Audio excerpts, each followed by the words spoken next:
आपके स्टेट के आपके चीफ मिनिस्टर के बारे में चुटकुला है, मैं सुना देता हूं आपको। सुनना है?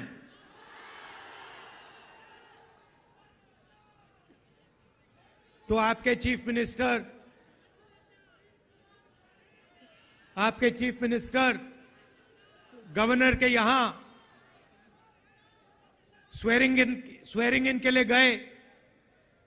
बड़ा धूमधाम था। वहां पे बीजेपी के नेता बैठे थे, गवर्नर साहब बैठे थे, सब एमएलए बैठे थे। स्वेरिंग इन होती है, शपथ लेते हैं चीफ मिनिस्टर का। उनके मंत्री, 2-3 मंत्री भी शपथ लेते हैं।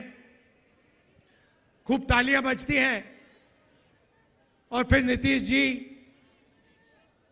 निकल जाते हैं, वापस सीएम हाउस की ओर चल जाते हैं। गाड़ी में पता लगता है कि वो अपना शॉल गवर्नर के घर में छोड़ आए। तो ड्राइवर से कहते हैं, भैया चलो, वापस चलो, शॉल उठाना है। तो ड्राइवर गाड़ी घुमाता है, गवर्नर के घर आता है। नीतीश जी निकलते हैं, गवर्नर के पास जाते हैं, दरवाजा खोलते हैं। गवर्नर कहते हैं, भाई इतनी जल्दी वापस आ गए? तो ये हालत है बिहार की। थोड़ा सा दबाव पड़ता है और यू टर्न ले लेते हैं।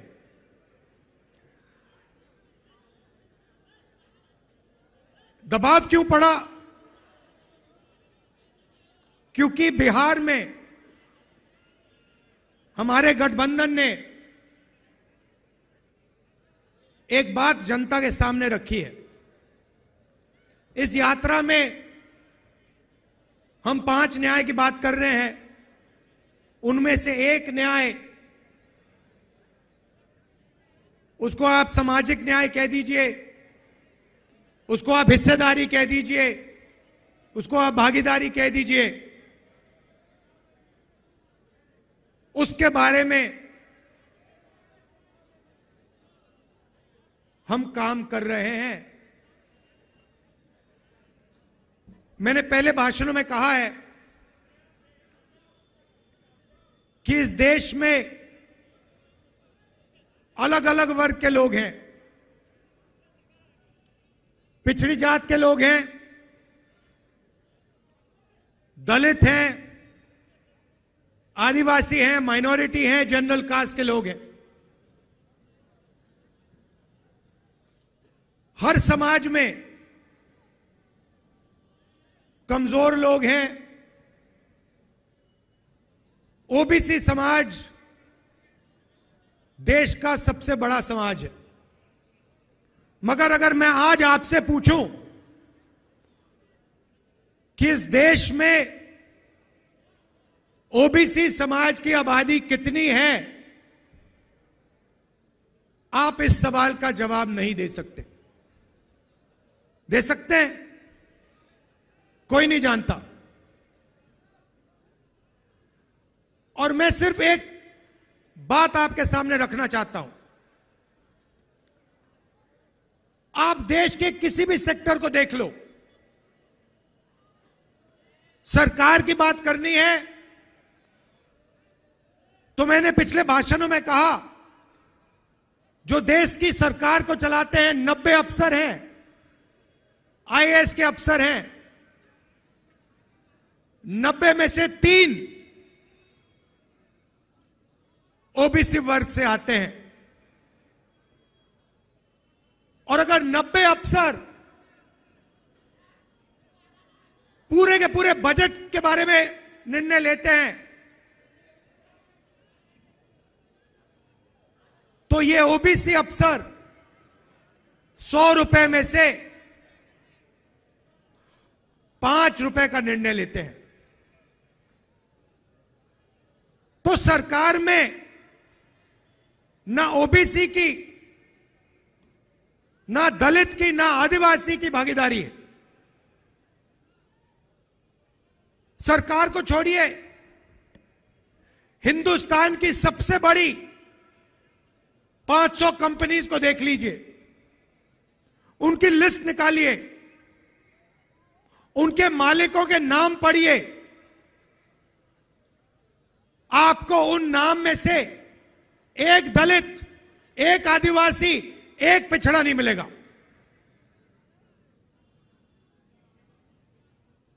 मीडिया को देख लीजिए, अखबारों को देख लीजिए, टीवी को देख लीजिए, एक मालिक ओबीसी वर्ग, दलित वर्ग, आदिवासी वर्ग का आपको नहीं मिलेगा। रिपोर्टर मिल जाएंगे, उनको भी कोने में बैठा रखा है, जो उनके दिल में वो बोल नहीं पा रहे हैं, मगर सीनियर मैनेजमेंट में और मालिकों में आपको एक ओबीसी, एक दलित, एक आदिवासी नहीं मिल सकता।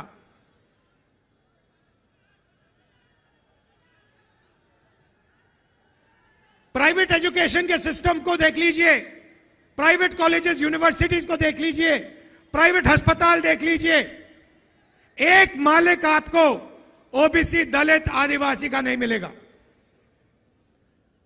तो मैं सिर्फ यह सवाल पूछ रहा हूं कि अगर हम सामाजिक न्याय की बात कर रहे हैं तो यह तो स्पष्ट है कि हिंदुस्तान के किसी भी सेक्टर में पिछड़ों को, आदिवासियों को, दलितों को न्याय नहीं मिल रहा है। अब सवाल बनता है, पहला कदम क्या होना चाहिए? किसी को चोट लगती है, पहला काम डॉक्टर कहता है, पैर में चोट लगती है, पहला काम डॉक्टर कहता है ऐसे करो, एक्सरे जाके कर लो। एक्सरे करने के बाद साफ पता लग जाता है कि हड्डी कहां से टूटी है। सही बात? मैं सिर्फ यह कह रहा हूं, कि समय आ गया है कि हिंदुस्तान का एक एक्सरे हो जाए।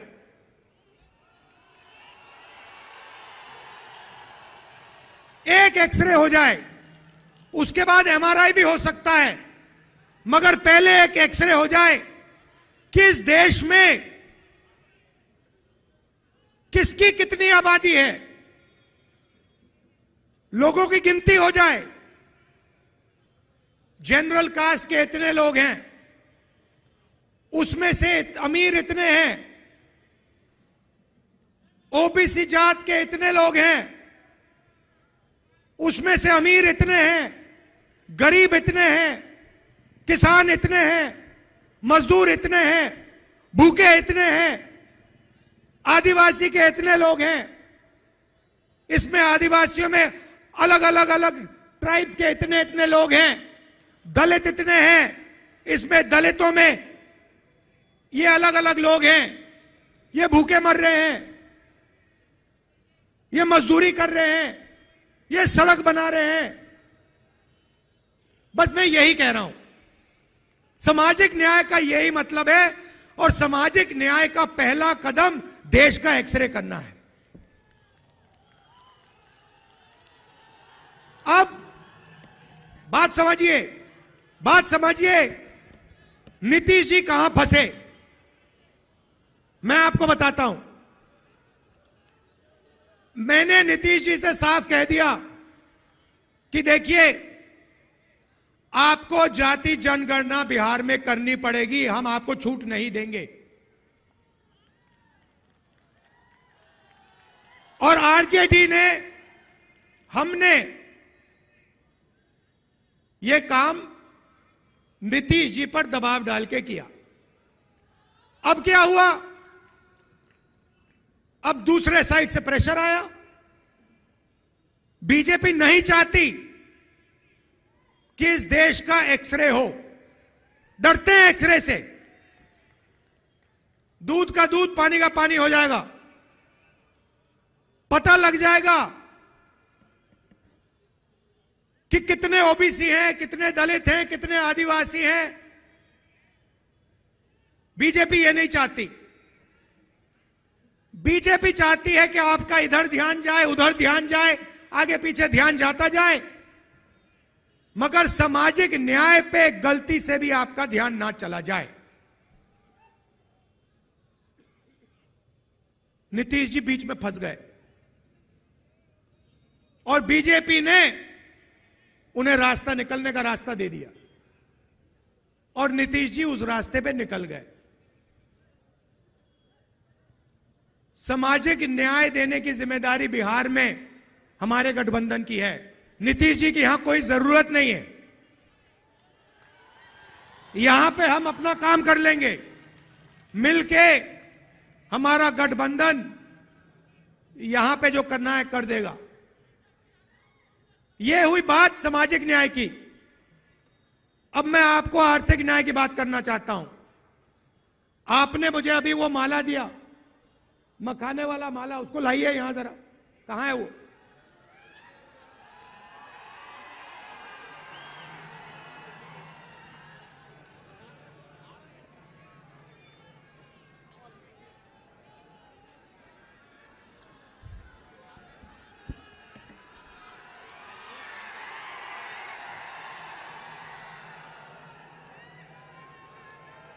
मैं 1 मिनट में आपको आर्थिक अन्याय समझाने जा रहा हूं।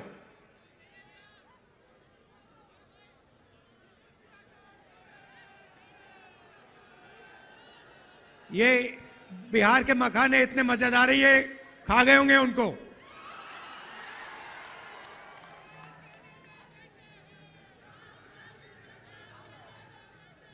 खा गए, देखो खा गए। हाँ, लाओ लाओ लाओ लाओ, उसको लाओ। थोड़ा मजा भी आना चाहिए। आ रहा है?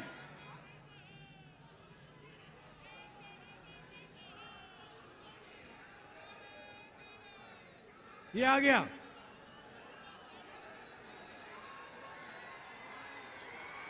ये देखो कितना सुंदर मखाने का माला है। अब ये देखिए, मैं आपको मजेदार बात बताता हूं। इसको यहां लाइए। ये तकरीबन 10 किलो का है, ठीक है? इसको यहां रख दीजिए। ये बिहार के गरीब किसानों का खून पसीना है। सही बात है। ये बिहार के गरीब लोगों ने अपना खून पसीना देकर, घंटों पानी में बैठकर ये हमें दिया है। 10 किलो का है ये। आपको मालूम है ये अमेरिका में कितने का बिकता है? अमेरिका में अगर आप इसको बेचोगे, जो बिक रहा है अमेरिका में, ये बड़ा बिक रहा है आजकल। वहां पे फैशन आ गया है कि मखाना खाएंगे, बिहार का मखाना खाएंगे। सबसे पहले उनको मालूम नहीं है ये मखाना कहां से आता है, पहली बात ये है। मगर मेरा सवाल आपसे, ये 10 किलो की जो माला है, ये अमेरिका में कितने रुपए के लिए बिकेगी? चुप हो गए। मैंने नेट पे देखा, अभी देखा, ये माला 15,000 रुपए के लिए अमेरिका में बिकेगी। 15,000 रुपए 10 किलो के लिए। अब मुझे बताओ, इसमें से 15,000 रुपए में से बिहार के किसान को कितना रुपया मिल रहा है?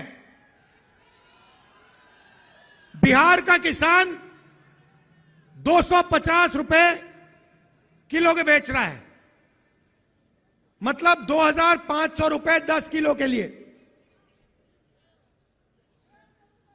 ये 15,000 रुपए, गलती की मैंने, ये 15,000 रुपए 1 किलो का, मतलब ये माला अमेरिका में 1,50,000 रुपए के लिए जाएगा।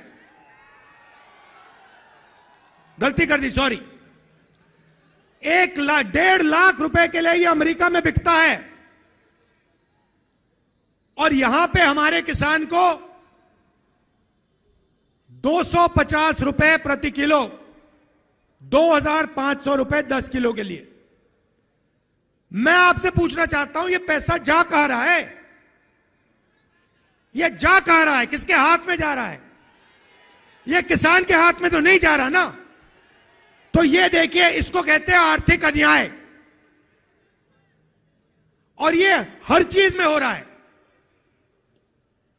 जो मैकेनिक गाड़ी बनाता है,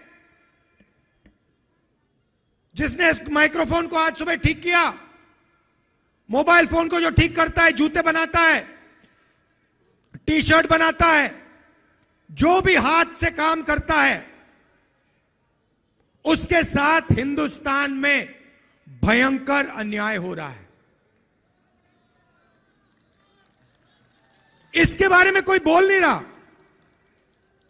मैंने आपको बोला कि 10 किलो की माला अमेरिका में 1,50,000 रुपए के लिए बिक रही है। आप हैरान हो गए।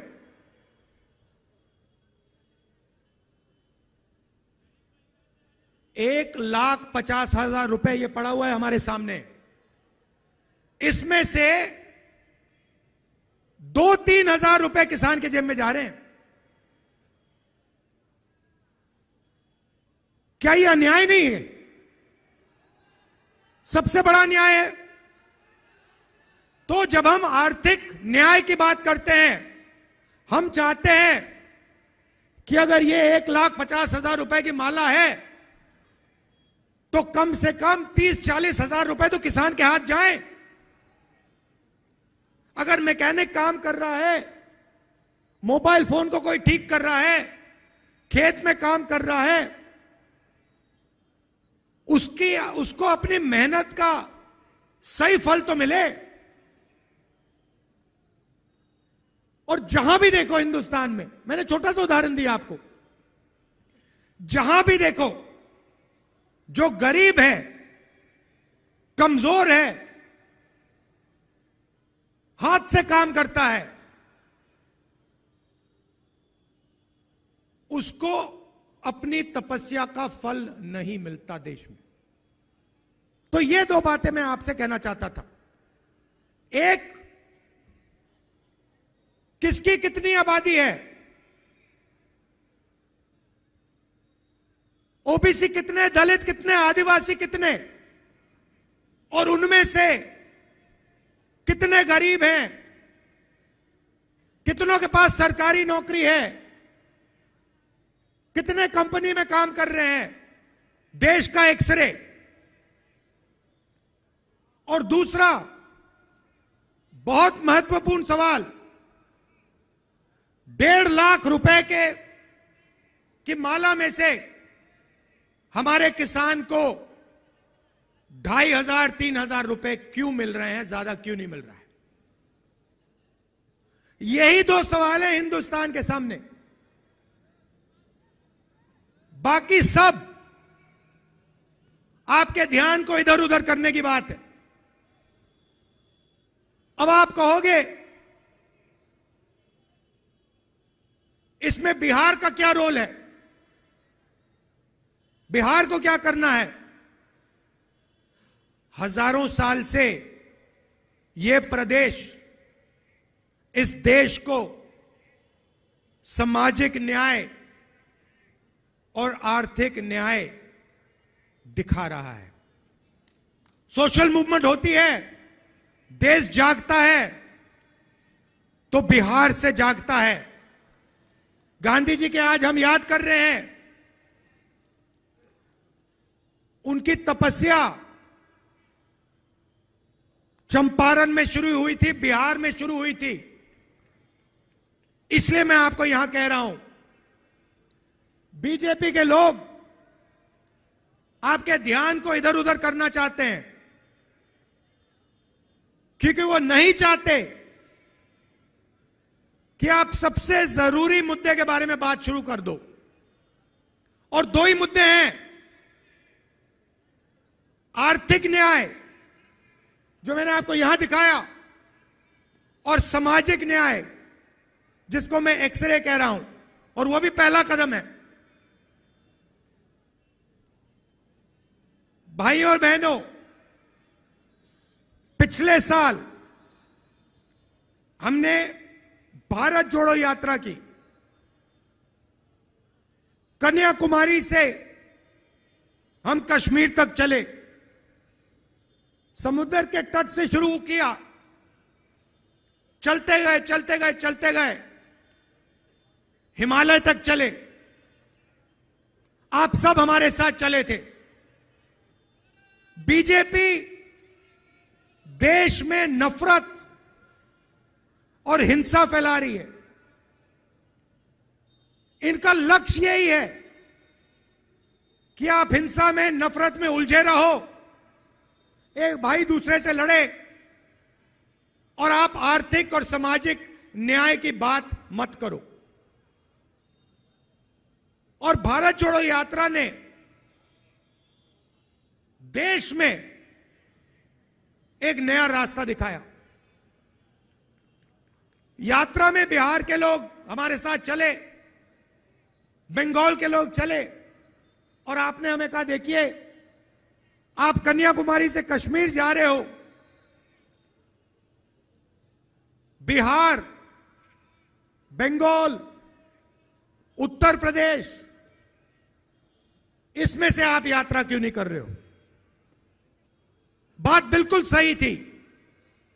इसीलिए हमने मणिपुर से भारत जोड़ो न्याय यात्रा शुरू की।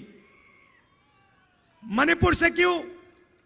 क्योंकि बीजेपी और आरएसएस की विचारधारा ने मणिपुर को जला दिया है।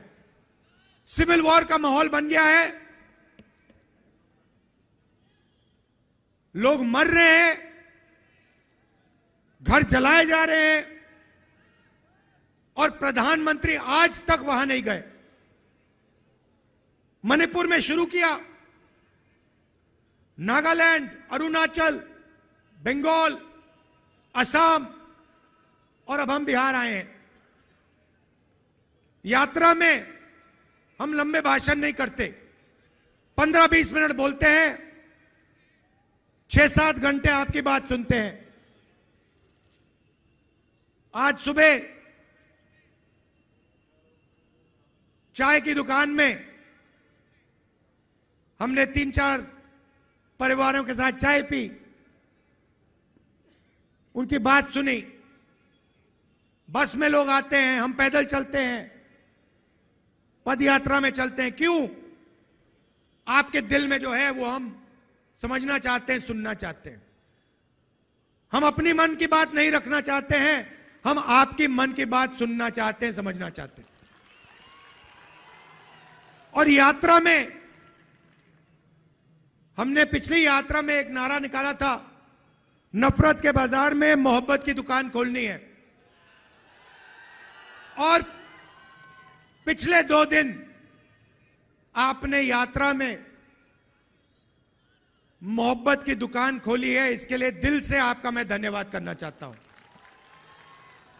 जहां भी हम गए हैं वहां बिहार के युवा, माताएं, बहनें, किसान, मजदूर, छोटे दुकानदार, सब ने यात्रा का समर्थन दिया, अपनी पूरी की पूरी शक्ति यात्रा को दी, और जितनी भी मोहब्बत दे सकते थे आपने हमें दिया। इसके लिए मैं आपको दिल से धन्यवाद करना चाहता हूं। और अंत में आपसे यह कहना चाहता हूं कि सामाजिक न्याय और आर्थिक न्याय से बड़ी कुछ बात नहीं है। यही है हिंदुस्तान का भविष्य। अगर आप अच्छा चाहते हैं तो आर्थिक न्याय और सामाजिक न्याय हिंदुस्तान की जनता को देना ही पड़ेगा।